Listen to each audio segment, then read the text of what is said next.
All right, let's just dive right into this explainer. We're looking at how governments worldwide are frankly scrambling to secure our digital future through national digital strategies. Now, I know that sounds incredibly bureaucratic at first glance, right? But honestly, this is literally the blueprint for how a modern country actually survives and thrives in the 21st century. It's the absolute bedrock. We're talking about everything from your personal data privacy to keeping the power grid online to how you simply interact with public services every single day. So, the big question we have to tackle here is how on earth does a country future proof itself against a digital world it can't actually control? Just think about it. The internet doesn't care about physical borders. A threat that starts on the exact opposite side of the planet can instantly take down a local hospital or freeze up a regional bank. These global vulnerabilities are forcing nations to completely reorganize their entire state apparatus just to keep citizens safe online. We're not talking about just updating some government software here. We're talking about a massive, fundamental shift in how a nation governs itself in the digital age. To see exactly how this massive transformation is playing out, we're going to hit 6 key areas in today's explainer. We'll start with global digital defense, look at Mexico's multi-stakeholder approach, and check out Senegal's methodical capacity building.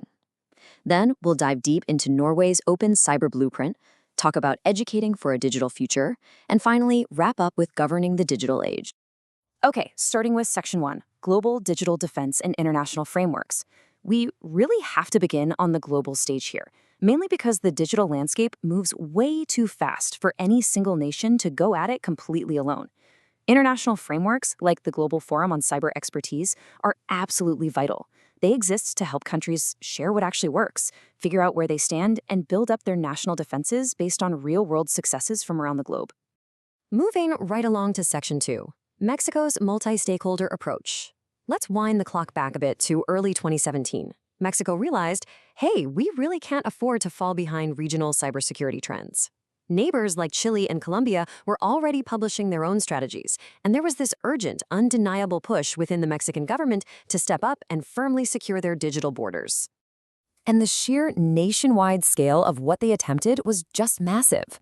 With technical backup from the Organization of American States, Mexico launched their very first strategy by leaning heavily into a super broad, inclusive public consultation process.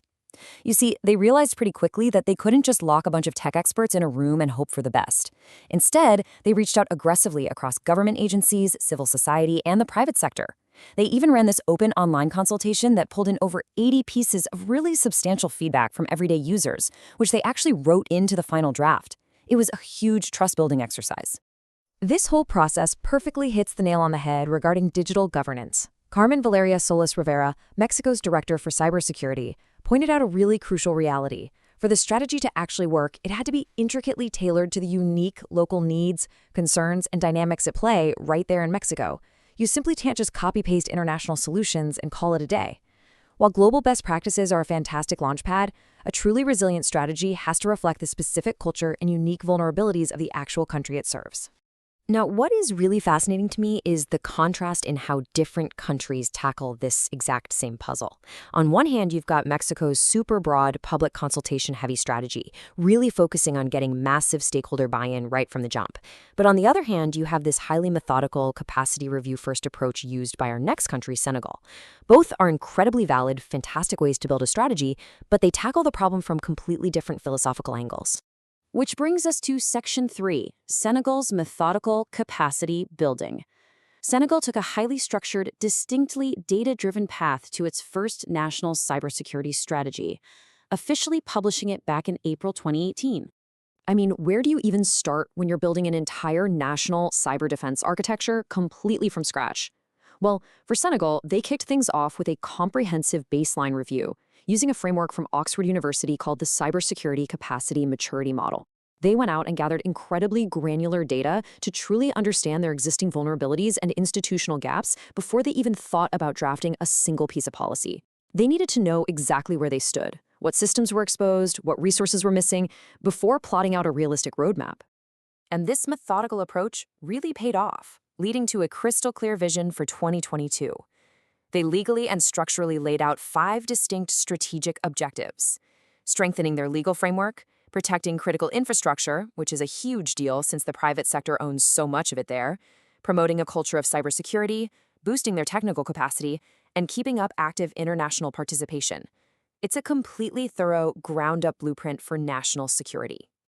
Now, let's shift gears to Section 4, Norway's Open Cyber Blueprint. If Mexico and Senegal are great examples of countries stepping into the digital arena recently, Norway is the ultimate case study of a nation that has been methodically future-proofing itself for literally decades. Norway is an absolute pioneer in this space. Get this, they drafted their very first national cybersecurity strategy all the way back in 2003. Just think about what the internet even looked like back then.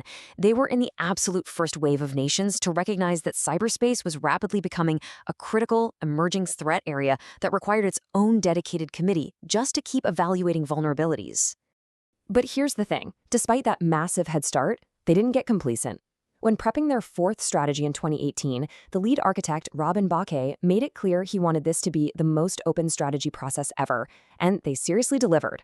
They hosted national workshops, invited a ton of different stakeholders, and put their drafts out there for intense public scrutiny. Plus, they made sure the whole thing was co-written by both the Ministry of Justice and the Ministry of Defense. That was an absolute masterstroke, guaranteeing that both civilian and military security were completely seamlessly aligned. You can see Norway's rapid digital evolution perfectly mapped out here. From that very first strategy in 2003, moving to that wildly open fourth strategy in 2018, expanding into a massive digital competence mandate in 2023, and culminating in the formation of a brand new government ministry in 2024. It just brilliantly proves that securing a nation is an ongoing, constantly escalating journey. It's absolutely not a one-time project. You can't just write a strategy, toss it on a shelf, and declare the country safe. You have to constantly iterate to survive. Moving right into Section 5, Educating for a Digital Future. Because Norway realized a profound truth. The strongest firewalls and the smartest government policies just aren't enough on their own. You have to relentlessly build up the human infrastructure too. This led to their strategy for digital competence, running all the way to 2030. They are forcefully pushing digital literacy starting from kindergarten straight through upper secondary education.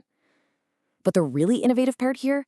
The immense emphasis they're placing on vocational training and practical, hands-on skills. They're determined to make sure students have access to the exact modern equipment used in the actual workplace today. By heavily investing in specialized learning arenas early on, they're basically guaranteeing the workforce of tomorrow is fully equipped to defend the digital state. And finally, we arrive at Section 6, Governing the Digital Age. This is where we see the absolute culmination of all that continuous policy drafting, broad consulting, and educational reform resulting in actual physical changes to the government itself. On January 1st, 2024, Norway took a truly monumental, historic step. They officially established the Ministry of Digitalization and Public Governance. We aren't talking about some tiny advisory subcommittee or a temporary side project here. This is a heavyweight, brand new government ministry entirely dedicated to IT, electronic communication, state employer policy, and sweeping public administration.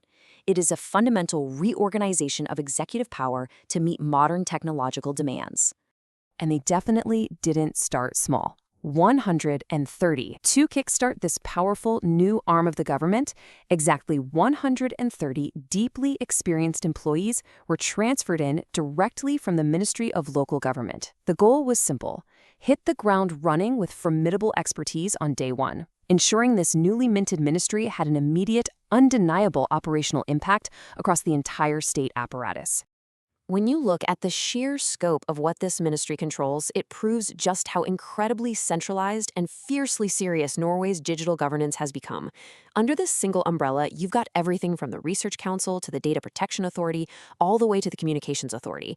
Unifying all these critical agencies means the digital direction of the whole country is completely centralized. They are no longer dealing with a fragmented response to technology. They've built a cohesive, unified digital engine driving the nation forward. So, as we wrap up and reflect on how these incredible national strategies actually impact our daily lives, our local economies, and the ultimate security of our most private data, it leaves us with one vital, deeply provocative question to think about regarding our own governments. Is your country deliberately building its digital future, or is it just happening by accident? Thank you so much for exploring this explainer with me today. I truly hope it gave you a much clearer picture of how nations are rapidly adapting to the architecture of tomorrow.